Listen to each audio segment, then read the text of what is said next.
धन्यवाद। परमात्मा सुख समृद्धि देता रहे।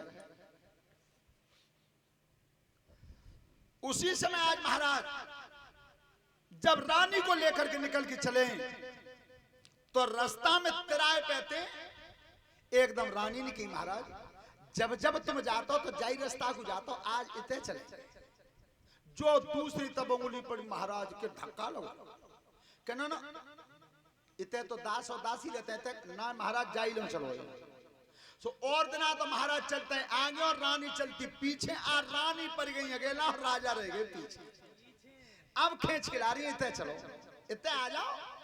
सो जो बाग में पहुंचे वो तीनों लड़के बाग में खेल रहे थे। तीनों बाग में खेल रहे थे। और जो चेहरा की रूपरेखा देखी देवयानी ने सो एकदम खड़े हो तीनों। सो तीनों बालक खड़े हुए कि न क्यों तुम शंका है मन में चेहरा ही देख के कि न क्यों क्या मेहता ही बाप को है। और राजा ने की क्या पागल है गई हूं नौकर के बालक पूछ रही हूं। अब विचार करो कितनो डरो है। खूब राजा मालूम है कि मेरे ही बालक हैं। वो घरवाई के सामने नौकर बन गए। सोता बंधो जब बार बार कही और एक बच्चा ने जवाब नहीं दिया और उसी समय हाथ में लकड़ी उठाई देवयानी ने। क्यों रे नहीं बताएगा तो जो लकड़ी उठा रही ऊपर को। अब राजा के पैर कांप रहे नीचे तक। और तब वो लड़का बड़े वाले ने हाथ जोड़े तब कही मैया मारो मत। और तुम पूछ रही हो तो मैं बता रहा हूं। क्या बताया? अरे बेटा बताई रे करके हाथा।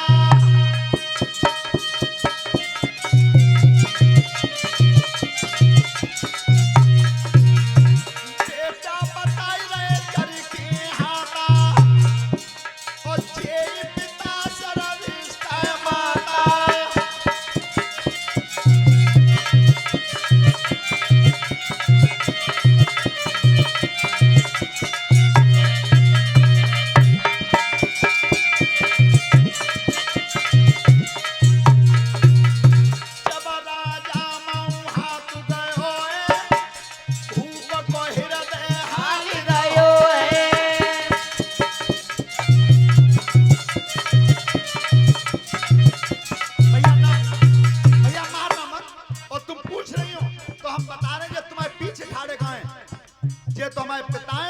हमारी महतारी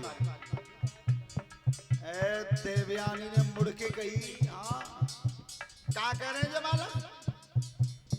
अब राजा ने विचार करो कि मैं कह दूं कि जे बालक मेरे ना है तो झूठी बात चलेगी हथिनाई और थाने तेरे गवाई।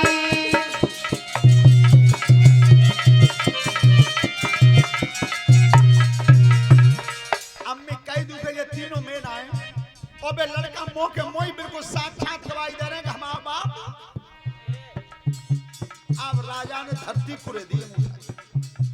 सही बोलो कहा कही मैं बाप ने मेरे पिताजी ने शर्त लगाई थी कि मैं लड़की थी प्रेम राखी और दासी थी मंजूरी भगवान कौन से कुआं में डूब के मर जाऊं वो पे दो जा पे। अब राजा चुपचाप खड़े हैं बिल्कुल। और तब कह रही है रानी क्या अपने धिंगा बाप के जाऊं मैं बबुलाए तेरी की लाऊं और ताखन प्यारी बालक चबाऊं।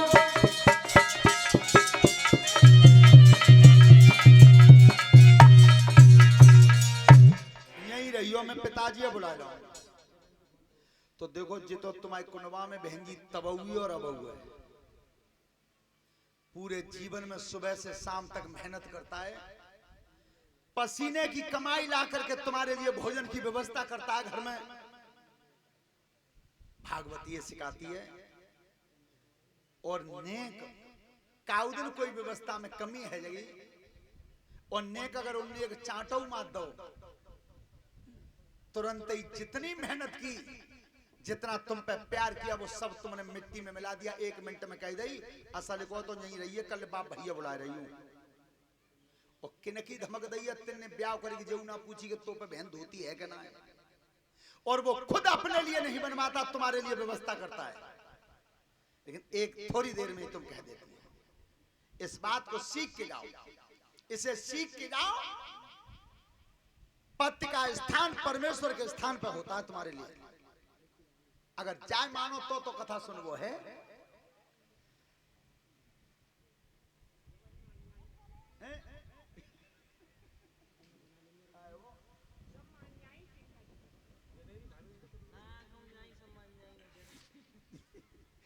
और ये 100 रुपए का पुरस्कार श्रीमान अशोक चाचा जी की तरफ से है, और वे कह रहे हैं कि सम्मान न्यायी। अच्छा एक बात बताओ कि बे तो तम्मान न्यायी आज 24 साल जा गांव में हमें जो दांतों घिस गए हमारे कहता कौन से आदमी ने मान ली है। और सबसे ज्यादा तो जी हमारे झंझटी चाचा ने कै बेर भागवत को बुलाए हों, 23-24 बार बुला ले, पर इनमें न तो 100 ग्राम कम भये न 100 ग्राम बढ़े। सोता बंद हो। तो जिस समय महाराज आज वही खड़े रह गए और देवयानी क्रोध में आकर के चली गई, लेकिन राजा ने मन में सोची कि लाओ जे गई है तो हम चल रहे। बेऊ चले गए और जाके जब खड़े हुए और उतरे देवयानी को जब देखा है बाप ने, तब कही बेटी आज बिना बुलाए कैसे आई हो, बिना बुलाए कैसे आई हो। तो तक बराबर में राजा दिखे सो देवयानी ने बोली महाराज इनती पूछो पिताजी, इनता ही पूछो। हाँ बताओ नरेश कैसे आए हो। राजा बोले महाराज इनते ही पूछ ले। लली बताओ ना क्यों आई हो बिना बुलाए और रो क्यों रही हो। पिताजी मैं इनसे पूछो तो सही, सब तोता से पढ़ेंगे हाल, मैं आई कैसे मुझे बताएंगे। और राजा के डर के मारे पाए कांपे। तब कही बेटी तुम ही बताओ। तो पिताजी सुनो, जिस दिन तुमने मेरा विवाह किया था और उस दिन तुमने ये शर्त लगाई थी कि मेरी लड़की से ही प्रेम रखना, दासी से भाव मत जोड़ना, कही तुमने कि हाँ बेटी सुबह में कछु तब्दीली भई है। पिताजी तब्दीली की बात कह रहे हो। मोह पे बालक है 2 पाप है 3। कहिए नरेश राजा ने ऐसा ही है। राजा ने कही महाराज ऐसा ही। तो सुन, तुम मध में अंधे हुए और जवानी के मध में तुम इतने अंधे हुए कि तुमने एक संत के वचन का ख्याल नहीं किया, संत की वाणी को ठुकरा दिया तुमने। तो तुम्हारा होगा क्या उसे सुनो। जब क्रोध में आए शुक्राचार्य जी और तब बोले क्या, सुनो भूप धरि ध्यान, अरे बचन मेरा होई न अधूरा।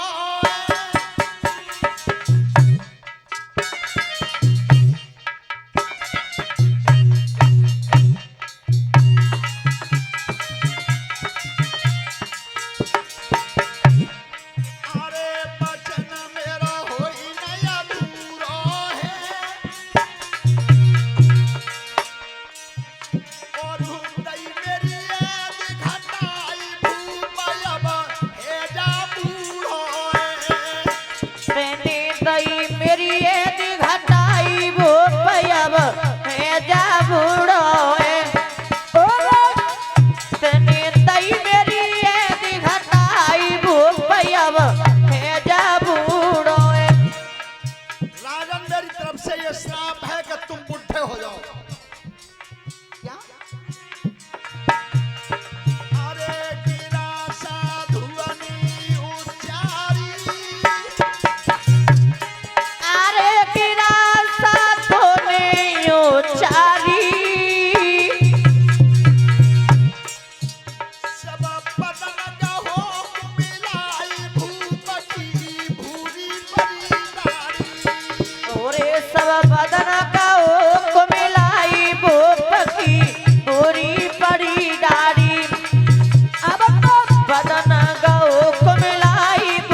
क्या तो संत ने कहा और महाराज पर बुढ़ापा आ गया।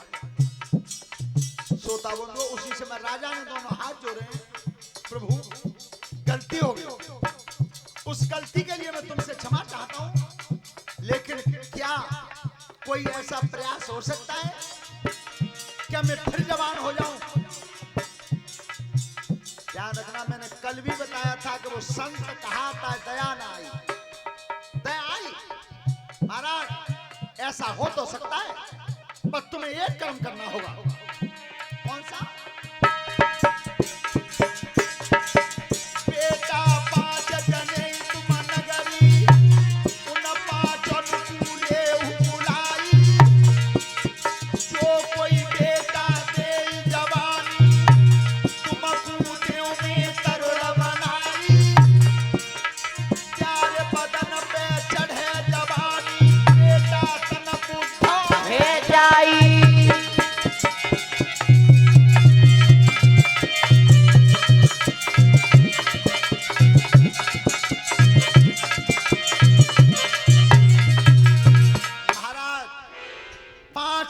पांचों को बुला लो।